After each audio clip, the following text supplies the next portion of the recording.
আসসালামু আলাইকুম, আমি মোহাম্মদ তানবীর রাহি। যারা আপনারা অনেকে আমাকে তৌহিদ আফ্রিদি চামচা অথবা তৌহিদ আফ্রিদি ছোট ভাই হিসেবে জানেন, তো আজকে আপনাদেরকে কিছু ভুল ধারণা ভাঙার জন্য আমি চলে আসছি। আপনারা জানেন গতকালকে আফ্রিদি ভাইকে বরিশাল থেকে মেবি গ্রেপ্তার করা হয়েছে। তো আমি গতকালকে না, লাস্ট কয়েকদিন যাবত একটা জিনিস শুধু দেখতেছি যে আফ্রিদি ভাইয়ের জন্য যখন ইয়া জারি হয়েছে যে ওনাকে 28 ঘন্টার ভিতরে গ্রেপ্তার করতে হবে বা 48 ঘন্টার ভিতরে গ্রেপ্তার করতে হবে, সব কিছুর মধ্যে শুধু আপনারা আমাকে ঢুকাই দিতেছেন ওনার সাথে। তো আমার কথা হচ্ছে, আজকে আপনাদের এই সব ভুল ধারণা আমি ভেঙে দিব। আমার সাথে আফ্রিদি ভাইয়ের সাথে লাস্ট জুলাই আন্দোলনের 1 মাস থেকে 2 মাস আগ থেকেই ওনার সাথে আমার সাথে পুরোপুরি সম্পর্কটা এক ধরনের শেষ হয়ে গেছে।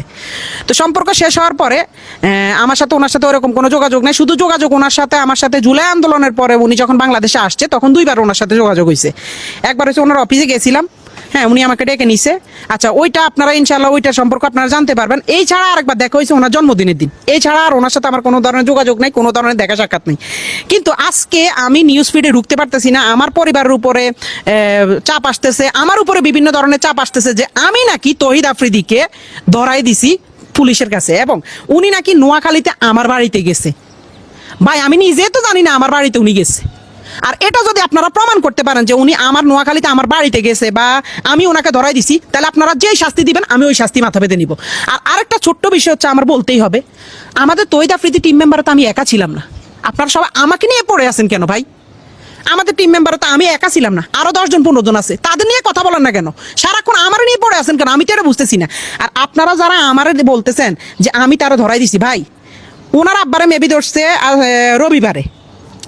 তো প্রথম থেকে আমি আজকে ওনাকে ধরা পর্যন্ত আজকে প্রায় মেবি 1 সপ্তাহ হয়েছে। এই 1 সপ্তাহ আমি সিআইডির আন্ডারে ছিলাম।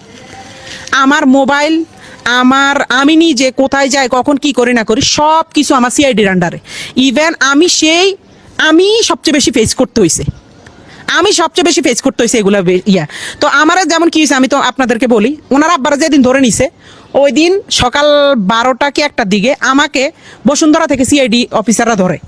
বসুন্ধরা থেকে আমি আর আমার এক বড় ভাই গেছিলাম গাড়ি কিনতে, ওইখান থেকে আমাদেরকে ধরে আমাদের সজল ভাই দোকানে, সজল ভাই সহ আমাদেরকে জিজ্ঞাসাবাদ করা হয়েছে, আমার মোবাইল ট্র্যাক করা হয়েছে, আমার মোবাইলে সবকিছু ঘাটাঘাটি হয়েছে এবং সবকিছু দেখছি। ইভেন এরপরও প্রতিদিন আমাকে ধরা হয়েছে। তারপরে আমি একজনের ভিডিও দেখছিলাম, আমেরিকান, আমার এক বড়